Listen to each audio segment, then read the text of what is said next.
Ewuru onye Igbo isi dị mma ga-ekwugide omenala anyị. Omenala anyị dị against rape.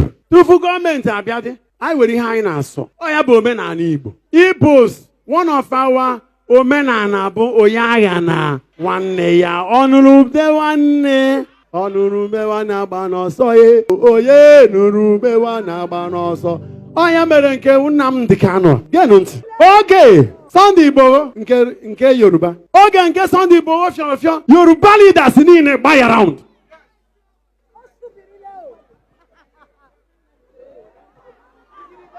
And they rescued him. Sorry, I got penny. Yoruba Jibiri, and he was rescued. Even President Obasanjo, Yoruba culture. Oyangana one Jena Naja Delta. Jena Batompo like a umejo. Ma the youth, ma the old. Hanchabar. Government if not the yes, your position. Do you know how many trillions he's paid in a month? He makes in a month. The one I can amundicane kunite. He took it there, me to good meeting on no that boomibo. If I was a mention that we may all be one. That they may all be one. Are we one?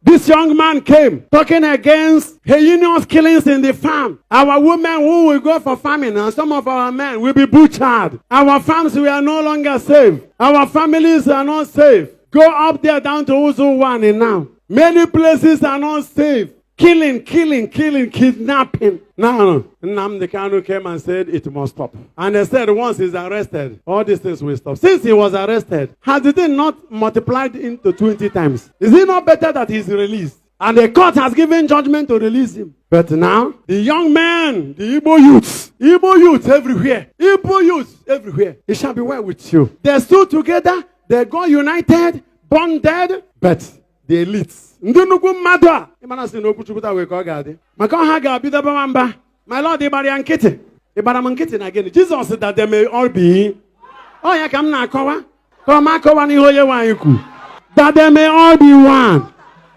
Are we one? Abụrụ onye nke anyị agba iche iche.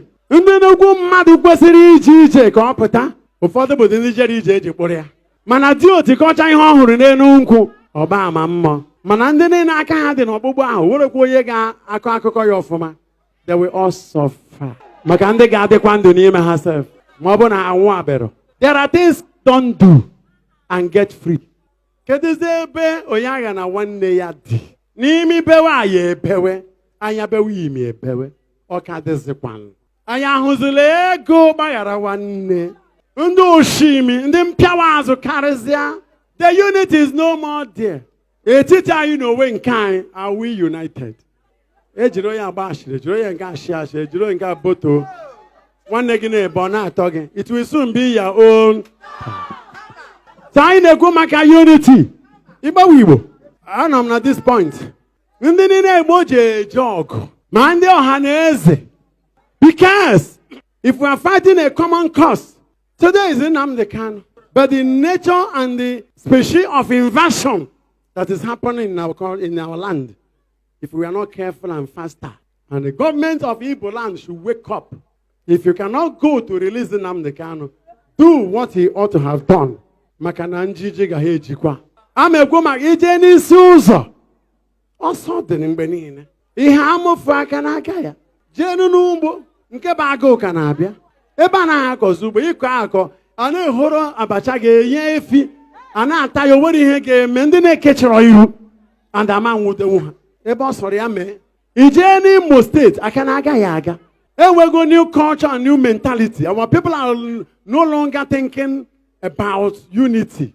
Ọ bụzi survival of the fittest. Ịmakwa ka ị ga-esi birikwala onwe gị nwanne spirit adịrọzi that Ojamanism, the African culture of brotherly love, that fraternity, a package ego.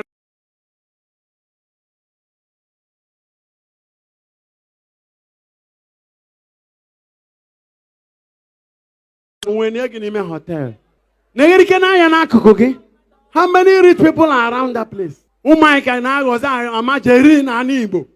Oh, go when we are growing up. Oh, if you are one mad person. Jesus' prayer stands that they may all be And as the Josie in ata, Papa chowa mama, Umaka chowa parents. Everybody in on Ozia, be the first to initiate love and peace. That they all be one.